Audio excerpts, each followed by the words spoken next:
이제 어느덧 이사야서 이제 중반을 이제 보고 있습니다. 지금까지 이사야서를 봤습니다. 대부분 구약에 특히 선지서는 많이들 어려워하세요. 그래서 제가 이걸 계속 병행을 하면서 여러분들에게 구약의 선지자들의 영감이라든가 또 계시의 의식, 또 계시의 활동, 이런 것들을 제가 주로 많이 말씀을 드렸습니다. 아마 일반적으로 신앙생활을 해오셨어도 이런 내용은 거의 못 들어보셨을 거예요. 이렇게 설교를 잘 안 해요, 목사님들이. 그냥 쉽게 여기서 좋은 말씀 한 구절 딱 잡아갖고 내 시대에 평안함이 있을 것이며 이렇게 그냥 얘기하고 이러고 말잖아요. 그러니까 우리 전부 다 이런 식으로만 설교를 듣다 보니까 성경 속에 있는 이런 맥락들을 이해를 못하는 거예요. 그러니까 목사님들이 좀 이렇게 설교를 좀 신학교에서 배운 걸 갖고 성도들한테 잘 풀어서 설명을 해주면 좋은데 안 하니까 성도들이 다 그냥 이제 자기들 듣고 싶은 말만 듣고 복된 말씀만 듣고 싶고 선지자가 책망하는 얘기는 하나도 안 듣고 싶은 거죠. 그런 게 폐해예요, 폐해. 여러분들도 그런 걸 아셔야 됩니다. 그래서 목사가 앞에서 이렇게 말씀을 전하면요, 그런 거구나. 말씀에 저런 측면들이 있구나. 선지자들을 통해 가지고 구약의 이스라엘 백성들에게 책망을 했는데, 그게 오늘날 우리 시대에도 동일하게 주어지는 말씀이구나. 우리도 예수님을 제대로 안 믿으면 저런 일을 당할 수가 있겠구나. 우리도 예수의 복음 가운데 하나님의 말씀대로 예수 믿음을 지키고 나아가지 않으면 저런 일을 겪게 되겠구나. 이런 생각 해야 되겠죠? 너무 오늘날 복음을요, 달콤하게 만들어 놨어요. 초콜릿도 좋다고 하지만 거기에 설탕이 너무 많이 들어가면 사람들의 건강을 해치죠. 너무 밀크가 많이 들어가고 설탕이 많이 들어가면 초콜릿도 별로 좋지가 않아요. 그래서 요즘은 다크 초콜릿들을 좋아하지 않습니까? 왜냐하면 설탕이 없기 때문에 그렇죠. 설탕이 있긴 해야 되겠지만 설탕이 너무 많이 들어가도 안 돼요. 그 왜 그러냐면 우리가 부패하고 타락했기 때문에 그런 거예요. 여러분들의 게으른 육체, 여러분들의 나태하고 육의 본성을 쫓아서 행하고자 하는 그런 본성들이 달콤한 걸 듣고 싶은 거예요. 복 주시는 줄로 믿습니다. 이러면 아멘이 크게 나오다가 하나님이 여기서 이렇게 여러분들에게도 책망하십니다. 이러면 아무 말도 안 하잖아요, 우리는. 이런 게 우리의 모습이다. 그러니까 우리 양재교회뿐만 아니라 한국 교회들도요, 우리 모든 성도들이 하나님의 말씀 듣는 태도도 배워야 됩니다. 톱무지 자기 듣고 싶은 것만 듣고 싶어하는 어린아이처럼 앉아가지고 목사한테 좋은 말만 들으려고 그러는 거죠. 아니, 하나님의 말씀을 듣겠다고 앉아있으면 하나님이 전하는 말씀이 그게 쓰면 쓴 대로, 달면 단 대로 감사하고 쓰면 쓴 대로 감사할 줄 알아야 이게 믿음을 배우는 거 아니겠어요? 그래서 선지서를 하는 게 쉽지가 않은 거예요. 그래서 목사님들이 어쩌면 선지서를 잘 안 할 수도 있어요. 왜냐하면 선지서는 맨날 책망하고 진노하고 징계하고 이런 내용만 나오잖아요. 근데 그게 바로 우리의 삶의 영적인 격전지를 선지서가 그렇게 보여준다, 이렇게 봐야 되는 거거든요. 그러니까 그런 거에 익숙하지가 않으니까 선지서 설교를 들으면 기분이 안 좋은 거예요, 이게. 그러면 안 됩니다. 예수 안 믿으면요, 지옥 가잖아요. 그렇죠? 안 그렇습니까? 예수 안 믿으면 지옥 가죠. 복음에 그런 측면이 없습니까? 여전히 있잖아요. 예수 천당 불신지옥, 우리가 왜 그렇게 얘기를 합니까? 예수 안 믿으면 지옥 가기 때문인 거죠. 그러니까 오늘날도 목사들이 성경을 증거할 때는 이런 선지자적인 기능도 목사들이 수행을 해야 되는 거예요. 목사님들이 선지자는 아니지만, 왜냐하면 계시가 다 종결되고 이루어졌으니까 더 이상 선지자들의 그런 계시 활동이 목사들에게는 없어요. 새로운 계시가 임하거나 이런 게 없습니다.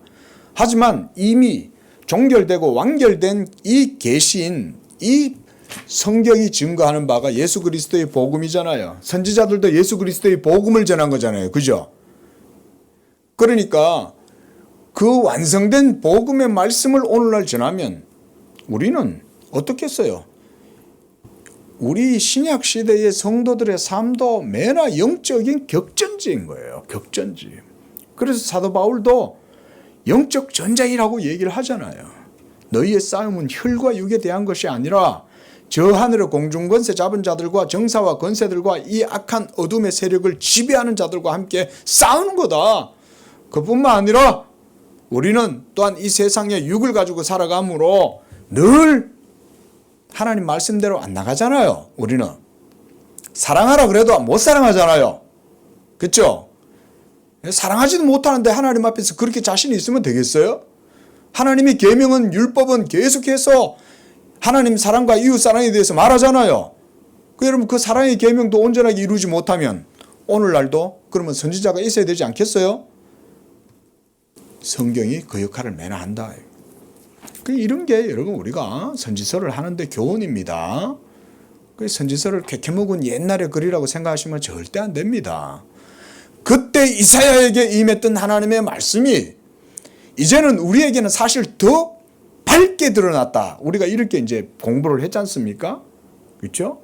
구약 시대 때 비추었던 빛은 달빛이라면 신약 시대 때 비추는 이 빛은 햇빛인데 그 빛 아래에서 우리의 모습은 얼마나 더 구약 시대보다 더 드러나겠어요. 그러므로 이런 선지서를요, 여러분들이 들을 때 그 속에 어쨌든지 복음의 진리가 있음을 알고 그거를 어쨌든 하나 더 받아보려고 이런 마음으로 우리가 선지서를 접하는 게 우리가 신약 성도들이 대하는 태도라고 생각을 합니다. 자, 33장 1절에 보면 이제 32장에 이어서 선지자는 학대를 하는 자, 한마디로 지금은 여기서는 아수르라고 할 수가 있죠. 아수르가 계속해서 이스라엘을 학대하지 않습니까? 물론 아수르 외에도 주변에 또 다른 나라들도 이스라엘과 그렇게 좋은 관계는 아닌 거죠.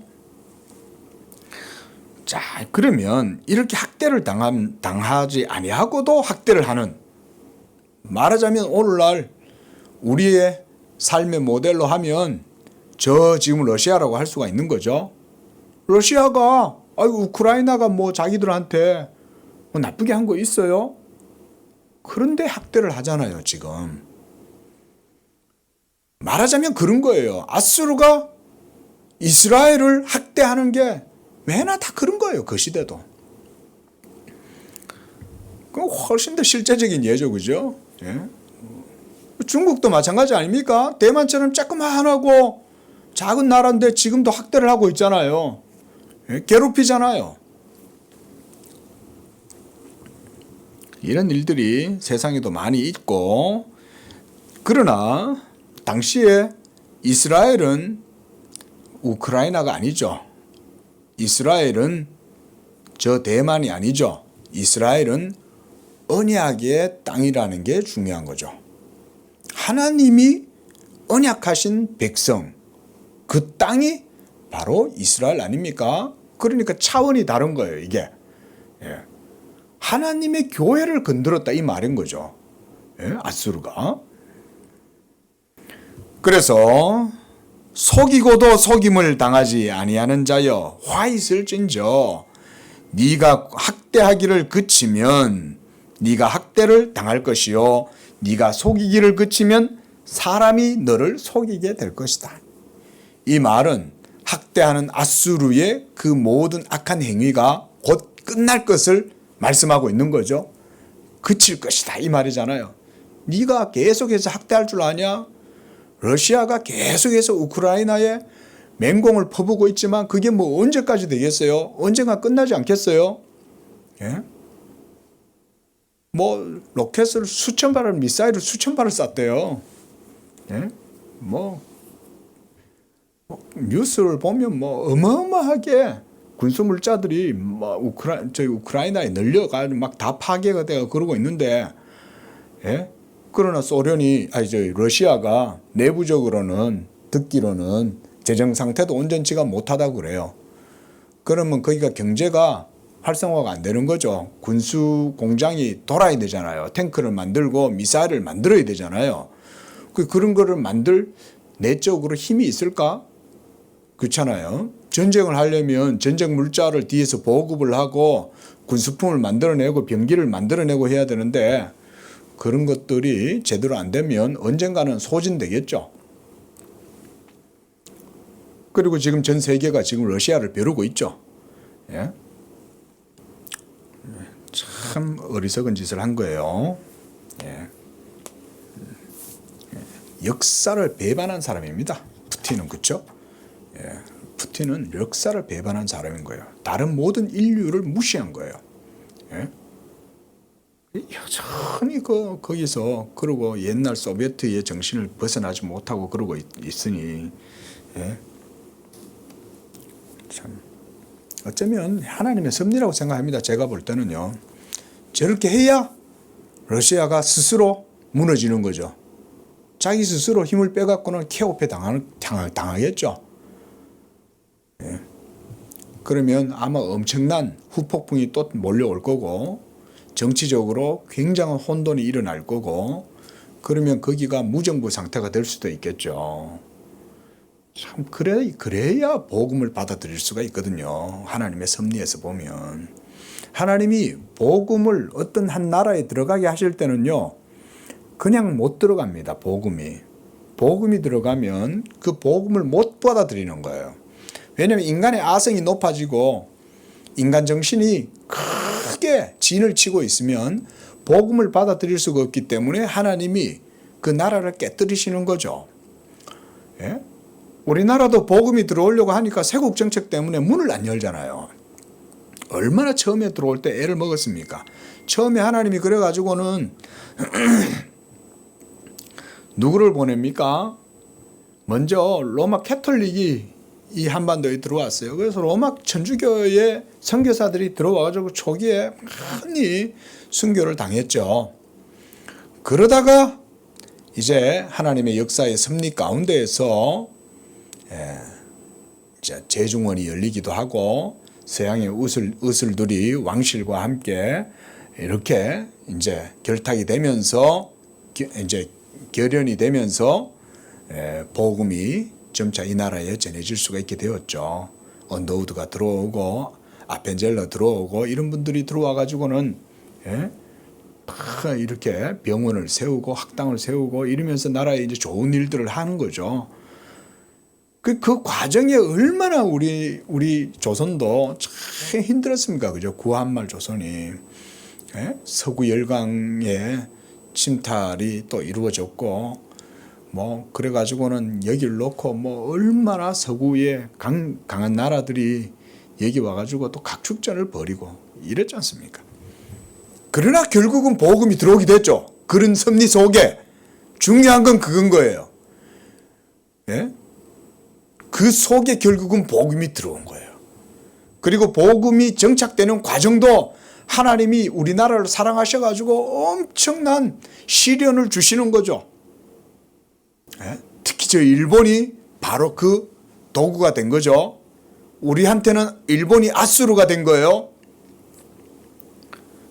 하나님이 아수르를 사용해가지고 우리나라에 들어온 이 복음이 이 땅에 깊이 뿌리 내리도록 그래서 선교사들, 순교자들 이런 사람들에 의해 가지고 우리나라의 기독교가 튼튼하게 세워지게 된 것도 하나님의 섭리죠. 복음이 그런 과정 속에서 세워진 거예요. 우리나라가. 이런 게 다 하나님의 축복의 섭리죠. 이런 게 복이죠. 그러나 정작 어때요? 그 당시에 살았던 성도들은 괴로웠죠. 힘들었죠. 바로 그거를 이스라엘 사람들처럼 생각을 해보라 이거예요. 그래서 제가 자꾸 정치 얘기를, 정치 산하 역사를 얘기를 드리는 거예요. 그렇게 안 하면 본문이 이해가 안 되니까. 우리는 그 시대를 못 살잖아요. 우리 시대를 반추해서 봐야 되니까. 그래서 2절에도 보세요. 여호와여 우리에게 은혜를 베푸소서. 얼마나 아수르한테 당하니까 힘들겠어요. 예? 저 우크라이나 사람들이 얼마나 지금 기도하고 있겠어요, 하나님께. 예? 신이여 도와주소서 이러면서 그들은 동방정교회니까 이렇게 가지고 막 캐톨릭식으로 이러고 막 신한테 구하잖아요. 그러나 이스라엘은 여호와 종교지 않습니까? 그 하나님께 은혜를 베풀어 주시고 구원해 주실 것을 기도하고 있는 거예요.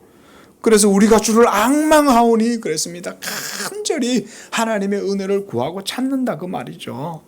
그리고 주는 아침마다 우리의 팔이 되시고 환난 때에 우리의 구원이 되어달라. 아침마다라는 말은 밤새도록 힘들었다 이 말인 거예요.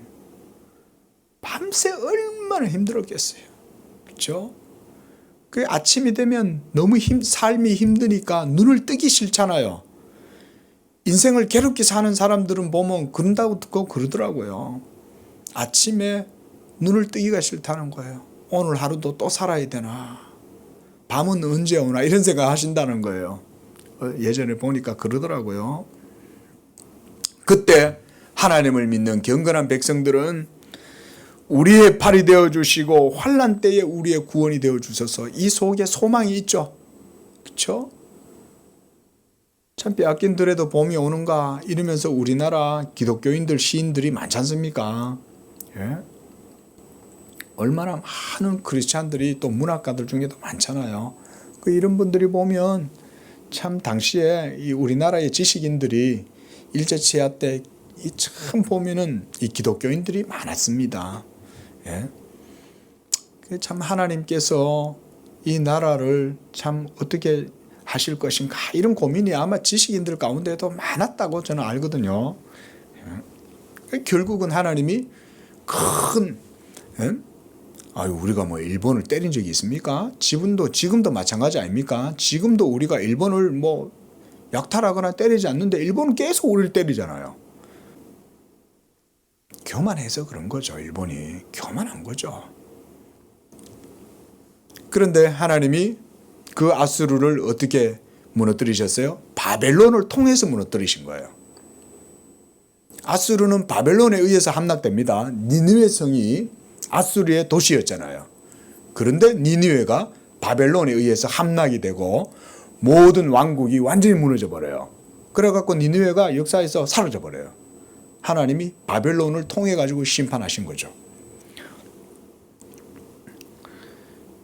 일본도 마찬가지죠. 우리나라 그렇게 괴롭힐 때 얼마나 우리나라 사람들이 그때 당시에 제가 어릴 적에 보면은 그 일본 사람들을 항일 투쟁했던 사람들 그들의 얘기를 막 이렇게 TV나 이런 책이나 이런 걸 통해 가지고 보면 막 일본 의회 가가지고 폭탄을 터뜨리고 막 이러고 싶어 했잖아요. 그러면서 가가지고는 너희들 망한다 막 이러면서 하늘의 심판이 임할 것이다 막 이렇게까지 막 가서 일본에서 소리 지르고 이런 사람들도 있었거든요. 근데 그 말대로 그렇게 된 거죠. 원자폭탄이 실제로 떨어진 거죠. 그래도 하나님이 섭리 가운데 그 도쿄를 불바다로 만드실 수 있었는데 하나님의 섭리 가운데 그래도 하나님이 도쿄에는 안 내리신 거죠. 나가사키하고 히로시마에 떨어진 거예요. 누구를 이용해서? 더 큰 나라. 더 큰 나라. 역사는 이렇게 반복돼요. 역사는요. 5절에 보니까 여호와께서는 지극히 존귀하시니 그는 높은 곳에 거하시며 정의와 공의를 시온에 충만하게 하심이라. 네 시대에 평안함이 있으며 구원과 지혜와 지식이 풍성할 것이니 여호와를 경외함이 네 보배임이라 그랬습니다. 자, 이사야는 이렇게 하나님께 기도하기 시작하면서 하나님의 은혜와 도우심을 구하는 가운데 이렇게 또 5절에서 하나님을 찬양을 하고 있습니다. 자, 근데 여기서 저는 이 본문에서 우리가 한 가지 교훈을 얻어야 될 게 뭐냐면 지금 이 경건한 하나님의 성도가 하나님께 기도할 때 어떻게 기도하냐면 하나님의 약속의 말씀을 붙들고 기도하고 있다는 거예요. 하나님은 자신의 이름과 영광과 의로우심으로 말미암아 반드시 약속의 말씀을 행하시고 이루셔요. 그렇기 때문에 우리가 기도하는 것도 하나님의 말씀을 붙들고 기도하는 법을 배워야 됩니다. 이게 기도 신학의 가장 기초적인 원리잖아요. 만약에 하나님의 말씀을 붙들고 기도하는 게 아닌 거라면 우리의 그런 기도들은 전부 다 뭐겠어요? 하나님이 듣고 싶어 하지 않는 기도가 되는 거죠. 그렇잖아요? 그래서 우리가 예수를 믿고 하나님께 기도하는 것은 뭐냐? 약속을 믿고 기도하는 것과 같은 거예요. 그래서 사도 바울은요, 이렇게 말했습니다. 하나님의 모든 약속은 그리스도 예수 안에서 얼마든지 예가 되느니라. 다시 한번, 하나님의 모든 약속은, 그랬어요. 약속이 말씀이잖아요. 그 약속의 말씀은 그리스도 예수 안에서 얼마든지 예가 된다. 이 말은 하나님이 약속하셨기 때문에 예수 믿음으로 기도하면 그 모든 약속의 말씀을 붙들고 기도하는 것과 같기 때문에 하나님이 수락해 주신다. 예스 해준다. 이 말인 거예요. 긍정해 주신다. 예? 이게 기도의 가장 기본적이고 핵심적인 원리죠. 여러분들이 예수 믿음으로 기도하라는 게 그런 얘기인 거예요. 우리가 예수를 믿으면 바로 하나님의 약속의 말씀을 붙드는 것과 같다 그랬죠. 그래서 우리가 지난번에도 말씀드렸지 않습니까? 예수 믿음은 언약 신앙이다. 그 말인 거예요.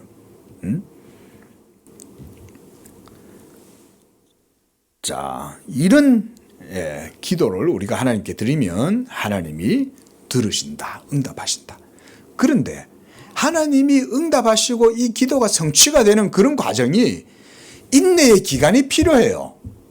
얻을 때 하나님은 아주 급작스럽게 단번에 얻을 땐 기도하기도 전에, 기도가 끝나기도 전에 응답하실 때도 있어요. 어떨 때는. 예? 하지만 제가 봤을 때 아주 많은 경우는 일반적으로는 기도하고 나서 그 일이 이루어지는 과정은 아마 긴 시간이 필요합니다. 그동안 성도들에게 있어서 필요한 게 뭘까요? 인내죠. 그리고 하나님을 향한 마음을 굳건하게 세우는 거죠. 예. 그래서 심지가 견고한 자에게 하나님이 평강을 주신다 그러잖아요. 하나님을 굳게 의지하고 나아가면 그 예수 믿음 안에서 하나님이 합력해서 선을 이루어서 그 기도가 반드시 이루어지도록 역사하신다. 제가 어릴 적에 어머니 등에 업혀 다니면서 우리 부모님들이 하는 기도를 들으면서 자랐잖아요. 새벽 기도 때 저희 어머니가 저를 업고 가시는 거예요. 제가 아직도 기억이 나요. 어릴 때인데. 왜냐하면 힘든데 업고 가니까. 그럼 교회 가가지고 자던 기억도 납니다. 그 막 이렇게 지금 어릴 적 기억에 이렇게 보면 어두컴컴한데 그 마룻바닥이었거든요. 방석이 있고. 그럼 거기 어두컴컴한 마루에 앉아가지고 성도들이 막 기도하고 그런 거 속에서 저도 자랐단 말이죠.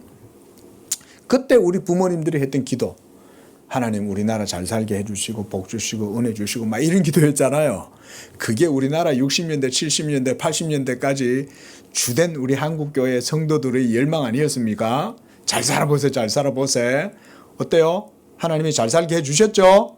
응답됐잖아요. 몇 년 걸렸습니까? 30년 걸렸잖아요. 그렇죠? 예? 기도가 응답되는 거는요, 하나님의 섭리 가운데에서 하나님의 뜻을 나타내 보이시기 때문에 어떨 때는요 3년, 길게는 30년 그 정도 되면 다음 세대에서 그 열매를 걷습니다. 예? 하나님이 그저 안 주시는 거죠. 그 속에서 다 연단을 주고 하는 거예요. 그냥 주면 감사한 줄도 몰라요. 그렇죠? 그럼 다 자기네들이 한 줄 알아. 예? 민주화도 다 자기네들이 잘나서 한 줄로 알지. 그게 아니죠. 하나님의 은혜 가운데 한 거 아니에요. 예? 역사를 깊이 하나님의 관점으로 봐야 됩니다. 예. 목사는 그렇게 말씀을 가지고 해서 역사를 해석하는 거예요. 그런 걸 그래서 여러분들이 교훈으로 받아야 되는 거예요. 목사는 자기 얘기를 하는 게 아닙니다. 목사는요, 하나님 앞에 말씀 앞에 서 있기 때문에. 자, 이제 5절에서는 자, 시간이 될 때까지 보겠습니다. 여호와께서 지극히 존귀하시다 그랬습니다. 이게 믿음의 사람의 태도죠. 힘들고 어렵지만 기도하면 하나님이 보이는 거예요. 그러니까 자연스럽게 하나님을 찬양하는 거예요. 이게 희한한 게 이런 거예요. 기도가. 아무리 힘들고 어려워도 하나님의 성도들은 기도만 하기 시작하면 눈이 열려가지고 하나님을 찬양하는 거예요. 아무리 상황이 힘들고 어려워도 괴로워도 하나님을 찬양하기 시작하는 거예요. 그리고 하나님의 높으심을 묵상하는 거예요. 그리고 지금 당장은 너무나 힘들고 어렵지만 저 높으시고 존귀한 하나님이 반드시 이 모든 상황을 공평하고 정의롭게 해결하실 것이다. 그리고 인내 가운데 기도하면서 하나님을 의지하고 믿었던 성도들의 그 믿음에 응답하셔서 복을 주시고 상을 주시고 하나님이 역사하실 것이다. 이 믿음이 생겨난다는 거예요. 이게 기도인 거예요. 기도하면 그래서 회복이 되는 거예요. 힘들고 어려울 때, 여러분들의 삶 속에 문제가 생길 때 다른 데서 방법 찾지 마세요. 빡 엎드세요. 하나님 앞에. 무릎을 꿇고 머리를 무릎 속에 집어넣고 빡 엎드세요. 그러면 하나님이 역사하세요. 하나님이 일하세요. 그러면 지금 당장 안 풀리는 것 같지만 지내보세요. 겨우내 얼었던 동토가 아지랭이 점점 살살 녹아나듯이요. 녹아납니다. 하나님이 풀어주십니다. 그래도 안 풀리는데요? 그러면 뭔가 하나님의 뜻이 있는 거예요. 그러면 감사하면 돼. 야, 이거 뭐 하나님 뜻이 있구나. 나는 분명히 기도했는데, 분명히 약속의 말씀 믿고 붙들고 기도했는데 하나님이 안 풀어줘. 야, 이거 뭐 하나님이 뭐 크게 뭔가 하실 일이 있나 보다. 이렇게 생각하시면 돼요. 그런 생각해야 되는 거지. 에이, 그 바 아니잖아. 하나님은 그렇게 판단하면 안 된다. 그 말씀입니다. 그래서 지금 5절의 이 말씀은 이사야 선지자의 입장에서는 뭐냐? 하나님의 나라가 이루어지는 것을 이렇게 지금 바라보고 있다고 볼 수가 있어요. 자, 하나님의 나라는 어떻게 이루어집니까? 이 땅에? 우리는 이미 하나님의 나라가 이루어진 시대를 살아가고 있어요. 이사야와 정반대에서 지금 서 있는 거예요. 이사야는 앞으로 이루어지게 될 그리스도의 나라를 바라보고 예언을 했지만 우리는 이미 이루어진 성취된 그 하나님의 나라가 이미 우리 속에 있잖아요. 예수님이 하나님의 나라는 여기 있다 저기 있다고도 아니라 어디 있어요? 너희 안에 있느니라 그랬잖아요. 그 우리 안에 어떻게 하나님의 나라가 임하게 됐습니까? 성령님을 통해서 하나님의 통치가 우리 속에 들어오고 또 우리 속에 하나님의 언약의 법이 새겨지게 되었잖아요. 성령을 통하여. 그리고 우리는 이제 하나님의 말씀의 통치를 받고 살아가는 거예요. 우리 율법의 통치가 아니라 우리 속에 거하시는 성령으로 말미암아 하나님의 말씀이 우리 속에 지금 들어왔다고요. 예? 이것을 우리가 신학적으로 뭐라고 말하냐? 예수 그리스도의 인격과 사역으로 말미암아 이 땅 가운데 하나님의 나라가 이제 이루어지게 되었다는 거예요. 얼마나 놀랍습니까? 그렇죠? 그래서 하나님의 계시의 점진적 역사가 우리의 삶의 시공간 속에 이루어진다. 점차 프로그레시브하게 점진적으로 이루어지는 거다. 이런 말씀을 그래서 우리가 공부하면서 배웠던 거예요. 믿으시기 바랍니다. 예? 이걸 믿고 신앙생활을 하셔야 하나님의 섭리 가운데 여러분들이 한 걸음 한 걸음 삶을 살아나가시는 거예요. 그리고 여러분들의 모든 삶의 의미도 해석이 되잖아요. 해석이. 내가 왜 이런 일이 생겼을까? 하나님의 나라의 점진적 역사 속에서 하나님이 우리 속에 거하시고 역사하신다 이해하면 여러분들의 삶의 의미도 해석이 된다니까요. 얼마나 놀랍습니까? 이런 게 신학이고 이런 게 말씀의 은혜인 거예요. 예? 그리고 하나님의 나라가 이루어지는 곳마다 이제는 그리스도로 말미암아 공평과 정의가 세워지게 될 것이요. 이 모든 것은 바로 어디에서 시작되냐? 시온의 처소인 그리스도의 교회로부터 흘러나온다. 그래서 5절 하반절에 보면 정의와 공의를 어디에서?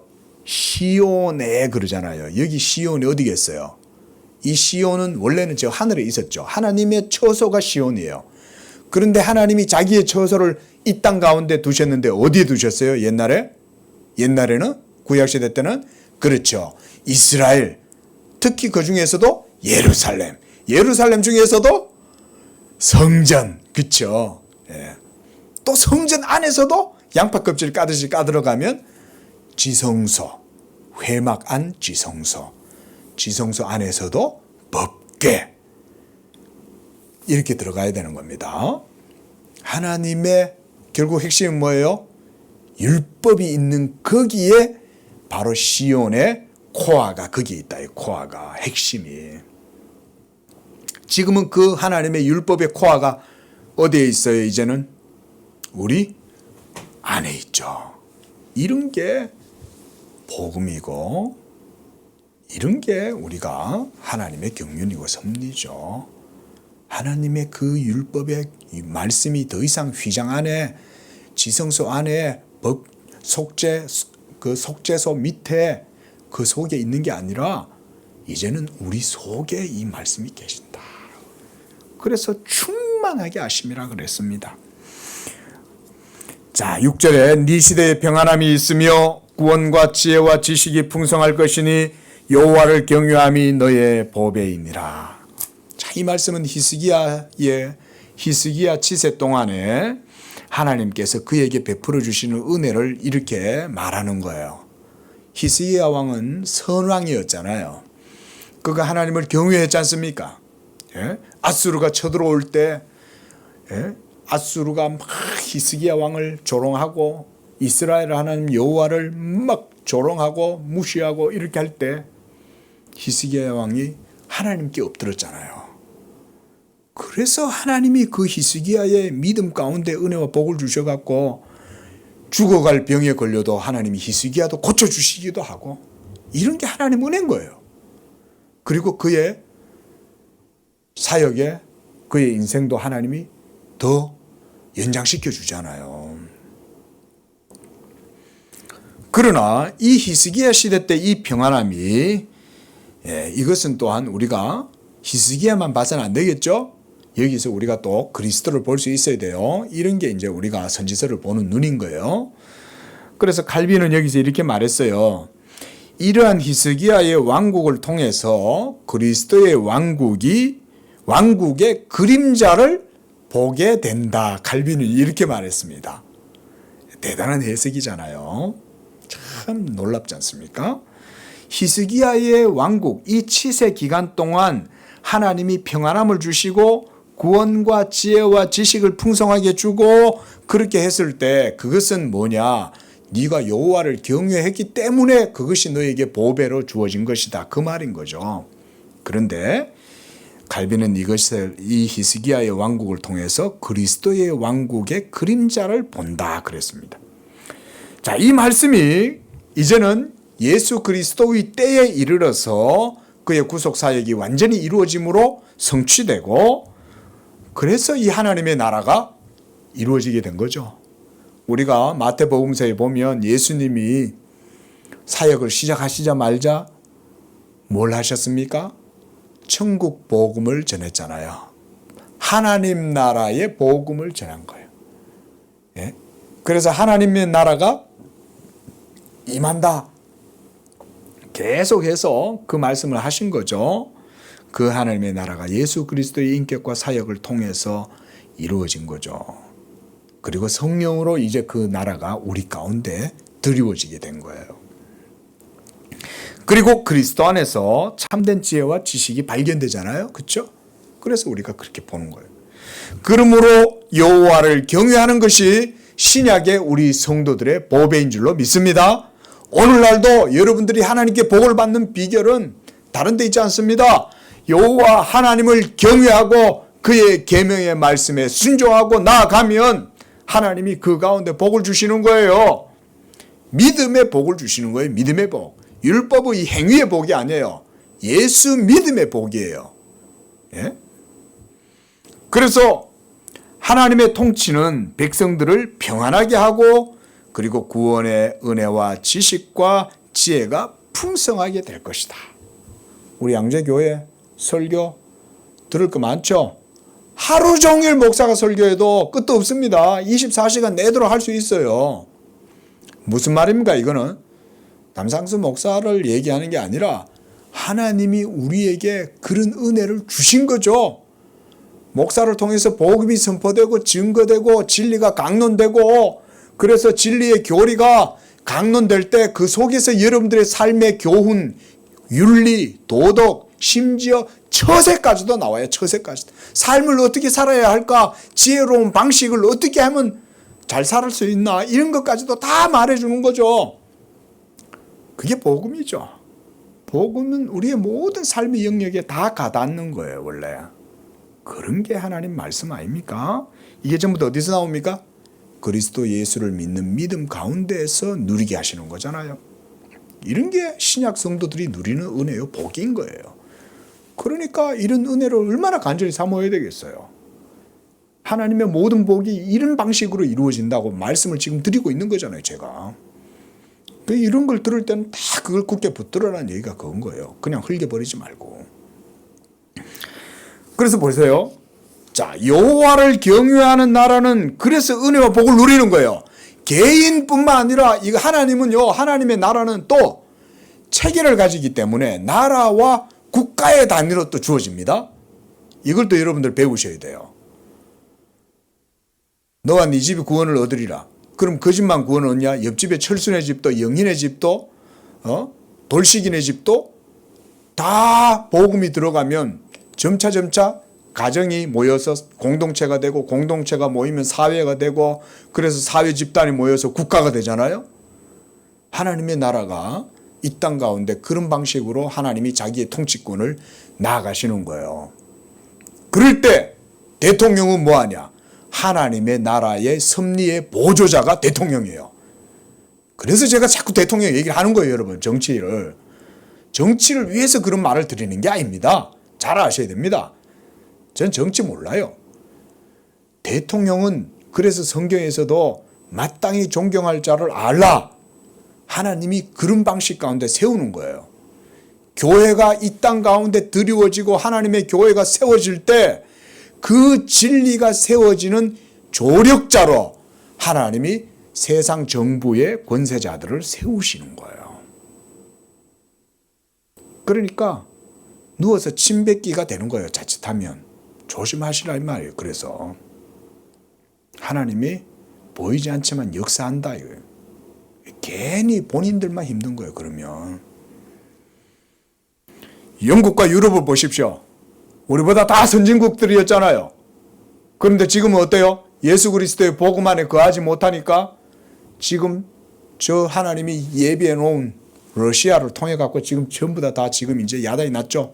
우리도 지금 조심해야 되죠. 불똥이 언제 튈지 모르는 거죠. 지금 전부 다 전 세계가 지금 헤게모니 이게 지금 완전히 지금 뒤틀어지고 균열이 생겨가고 지금 문제가 생기고 있는 거죠.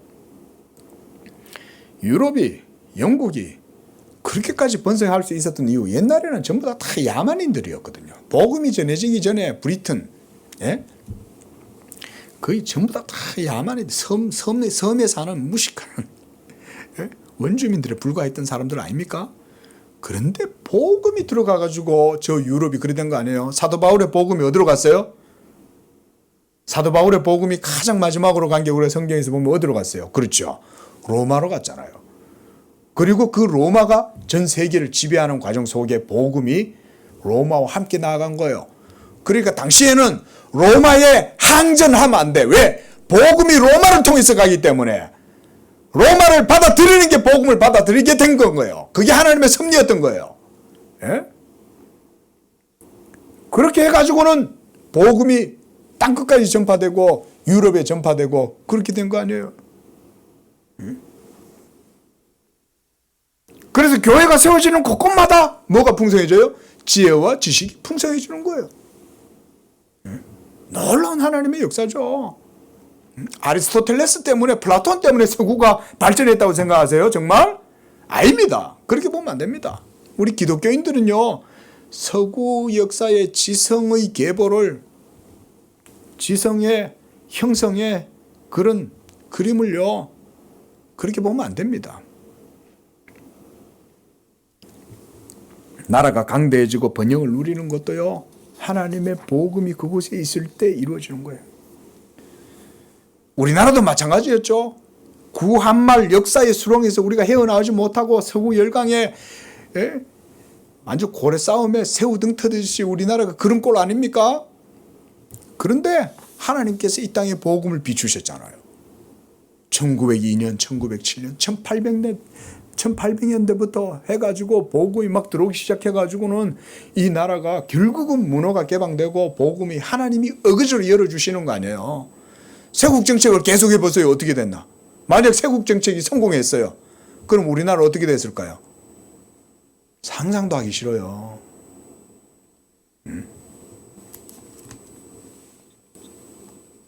아이러니가 그거 아닙니까? 예? 제가 설교를 준비하다가 이수정의 전기를 다시 한번 봤어요. 참 우리가 그렇게 일본 때문에 고생을 하고 괴로워도 놀라운 게 하나님은 그 일본을 통해 가지고 또 우리의 문을 여시잖아요. 그렇죠? 일본이 총칼 들고 와가지고 정말 여기 들어와 가지고 온갖 악을 행하였지만 그렇게 하지 않으면 이 나라가 또 복음을 받아들일 수 있었냐? 우리가 또 그런 섭리의 측면에서도 생각해 볼 수 있어야죠. 하나님이 역사의 주권자니까. 예? 그렇죠? 그런 거예요. 하나님의 나라라는 게. 그렇다고 뭐 남상수 목사는 무슨 또 친일파냐? 또 이런 식으로 생각하면 안 된다 이 말이죠. 자, 그래서 10절에 내가 이제 일어나며 그랬습니다. 그리고 이제 나를 높이며 내가 지극히 높아지리라. 하나님은 모든 역사의 일들을 행하실 때 자기의 이름과 자기의 영광을 위하여 행하십니다. 우리 성도님들, 하나님을 경외하는 예수 믿는 성도들은요, 이 믿음을 가지고 계시다. 예? 이 구호나 마찬가지예요. 우리 한번 따라 보겠습니다. 하나님은 자기의 이름과 자기의 의로우심과 자기의 영광을 위하여 일하신다. 이걸요, 우리 신앙 고백으로 삼으십시오. 하나님은 이렇게 하세요. 모든 역사의 주권이 하나님께 있을 때 하나님의 모든 행동의 원인, 인과성은 거기에 있어요. 하나님의 자기 이름, 영광, 의로움 여기에 있습니다. 만약 그런 게 아니라면 그냥 세상은 진화론적으로 이루어지겠죠. 우연하게 운명론적으로 결정론적으로 움직이겠죠. 그죠? 그러나 하나님은 그렇게 하시지 않는다. 역사가 결정론적으로 운명론적으로 결정되어 있다고? 아니야. 역사는 내가 매 순간순간 결정하고 판단해서 내 뜻대로 나가는 거야. 내가 기뻐하는 뜻대로 하는 거야. 왜? 나는 내 영광을 다른 자에게 빼앗기지 않고 나는 내 이름을 우상에게 주지 않을 것이기 때문이야. 하나님이 이렇게 말씀하시잖아요. 그걸 우리가 누가 인정해 줘야 되겠어요? 그걸 누가 인정을 해드려야 되겠어요? 바로 예수 믿는 우리 성도들이 하나님을 인정해 드려야죠. 그런 하나님을. 자, 11절부터는 악한 자들에 대한 하나님의 또 진노에 대해서 이렇게 말해요. 왜냐하면 하나님이 일어나셨기 때문에 그런 거예요. 하나님이 일어나시면 어떻게 되겠어요? 그 앞에서 온갖 모든 것들은 다 깨어지겠죠. 우리가 만화 같은 데 보면 막 돌로 된 큰 거인이 이렇게 누워있다가 막 일어나잖아요. 그 무슨 제목인지 모르겠는데. 그러니까 이 거인이 산처럼 있다가 일어나니까 어때요? 그 거대한 바위 신에 들러붙어 있었던 이끼나 나무나 모든 돌들이 다 우두두 떨어지잖아요. 말하자면 여러분 그렇게 생각하시면 됩니다. 전능하신 하나님이 일어나시면 어떻게 되겠냐? 하나님이 일어난다는 말은 내가 이제 내 공의와 정의를 실행하겠다 그 말인 거죠. 그러면 너희가 결을 잉태하고 짚을 해산할 것이요 너희 호흡은 불이 된다. 호흡이 불이 되면 어떻게 되겠어요? 다 죽죠. 그래서 너희를 삼킬 것이요 민족들은 불에 굽는 횃돌 같겠고. 불에 구운 횃돌을 가지고 옛날에는 아마 이런 걸 했던 것 같아요. 불을 벌겋게 달구어 갖고는 그 돌을 가지고 가서 다른 데 불을 붙이는 데 쓰는 거예요. 그 얘기예요. 그래서 잘라서 불에 사르는 가시나무 같으리로다 그런 거예요. 그리고 너희 먼데 있는 자들아 내가 행한 것을 들으라. 너희 가까이 있는 자들아 나의 권능을 알라. 그 하나님이 행한 것 그리고 하나님의 권능 이거 전부 다 뭘 얘기하는 건지 아세요? 바로 예수 십자가의 복음을 얘기하는 거예요. 그래서 하나님이 이 십자가의 복음으로 정사와 권세를 깨뜨리시잖아요. 여러분 십자가의 능력은 그런 겁니다. 우리가 중력을 우리가 지구에 자전하고 공전하는 이런 능력을 힘을 의식하지 못하듯이 그러시면 어떻습니까? 지구는 중력에 의해서 유지되잖아요. 모든 하나님이 역사의 배후에 십자가로 말미암아 정사와 권세와 어둠의 권세들을 다 깨뜨리시는 거예요. 이렇게 복음의 권세가 대단한 거예요. 근데 우린 잘 의식 못하지. 십자가는 그저 연약해서 책상 위에 그냥 나무 모양을 한 개 얹어놓고 목에다 걸고 다니는 액세서리 정도로 생각하잖아요. 하나님의 십자가는 그게 아닙니다. 정사와 권세를 십자가로 다 깨뜨리십니다. 그게 하나님의 십자가입니다. 그래서 시온의 죄인들이 두려워하고 경건하지 않은 자들이 떨며 이르기를 우리 중에 누가 삼키는 불과 함께 거하겠으며 우리 중에 누가 영영이 타는 것과 함께 거하리요. 자, 여기서 누가 삼키는 불과 함께 거한다 이 말은 하나님 그분 자신을 말하는 거예요. 왜냐하면 하나님 그분 자신은 소멸하는 불이시기 때문에. 그렇죠? 그 소멸하는 불하고 같이 있으면 우리가 어떻게 되겠어요? 타죠. 그러나 놀랍게도 하나님을 경외하는 자들에게서는 하나님이 소멸하는 불이 아니라 그래서 두려워하고 준엄한 분이 아니라 그리스도 예수 안에서 하나님을 경외하는 자들에게서는 하나님은 언제나 인자하고 상냥한 분이다. 믿으시기 바랍니다. 그래서 그리스도 예수 안에 우리가 거해야 되는 거예요. 하나님의 인자 안에 머물라. 사도 바울이 이렇게 말하잖아요. 그 인자심이 어디에 있다는 거예요? 그리스도 예수 안에 있다는 거예요. 하나님의 인자심이. 그래서 그의 인자 안에 머무르라. 너희도 하나님의 인자에 머물지 아니하면 너희도 저 이스라엘 백성들과 같이 심판을 당해서 쫓겨나게 될 것이다. 그 얘기를 하는 거죠. 우리나라도요. 살 길 딴 데 없습니다. 예수 그리스도 복음 붙들고 어찌든지 우리나라의 교회가 다시금 복음의 은혜 가운데 나아가고 하나님의 인자 가운데 거해야 이 나라도 장차 장래가 있는 거지. 스스로 잘났다고 막 하면 이 나라도 언젠가는요 저 유럽처럼 되는 거예요. 자, 22절 말씀 보겠습니다. 대저 여호와는 우리의 재판장이시요 여호와는 우리에게 율법을 세우신 이요 여호와는 우리의 왕이시니 그가 우리를 구원하실 것임이니라. 자, 아까도 말씀드렸기 때문에 제가 이건 많이 설명하지 않겠습니다. 이 22절의 말씀이 한마디로 예수 그리스도의 복음 그리고 그의 인격과 사역 안에서 이게 이제 우리에게 온전하게 성취가 된 거예요. 믿으시기 바랍니다. 지금도 하나님은 그렇게 역사합니다.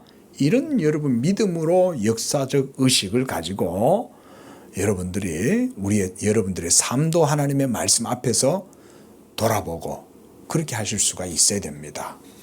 오늘날도 여전히 하나님은 자기의 교회를 세워요. 저 이스라엘 백성들은 율법을 결국은 어김으로 하나님께 버림받고 세계 민족 가운데 흩어졌지만 하나님은 자기의 교회, 믿음의 백성들을 통해서 세우시잖아요. 우리가 새벽에도 봤듯이 야곱 족속이 누구예요? 바로 예수 믿는 우리가 바로 야곱 족속인 거예요. 아브라함의 언약이 지금도 여전히 복음을 통해서 전 세계로 퍼져나가고 누구든지 하나님을 경외하고 예수 그리스도를 믿는 자들은 아브라함과 같은 언약 백성이 되고 그래서 이러한 언약의 복을 누리게 된다 그랬습니다. 그래서 이사야가 이와 같은 복음의 은혜를 얘기함과 동시에 그 시대의 온갖 모든 정치 그리고 군사 이런 분들을 향해서 선지자가 말을 하고 있는 거예요. 기도하겠습니다. 거룩하신 하나님 아버지 감사와 찬양과 영광을 드립니다. 역사의 주권자시오 하나님은 하늘에 날아가는 새도 떨어지는 낙엽도 우리의 머리털럭 하나도 하나님께서 모두 다 세시고 아시는 줄로 믿습니다. 그 하나님께서 무엇보다 이 땅에 세우신 자기의 교회를 불꽃 같은 눈동자로 지키시고 하나님을 경외하는 백성들에게는 인자하셔서 그의 선하심과 사랑을 나타내 보이시고 하나님께서 자기의 교회를 이 땅 가운데 굳게 세우시는 줄로 믿습니다. 우리 성도들이 이 땅을 살아갈 때 하나님 아버지의 영감 모든 어려운 일들을 겪을 때도 많이 있지만 그때 우리 성도들이 하나님께 기도하고 하나님을 기다리고 하나님의 때를 믿고 인내하면서 도리어 감사하고 기도할 수 있는 우리 성도들의 믿음이 되도록 주여 붙들어 주시옵소서. 그리하여 복음으로 말미암아 우리 성도들의 시대에 평안함이 있고 구원이 있고 지혜와 지식과 하나님의 경외하는 그 은혜와 복을 누리는 그런 우리 모든 양재교회 성도들 되도록 축복하여 주시옵소서. 거룩하신 예수님의 이름으로 기도드립니다. 아멘.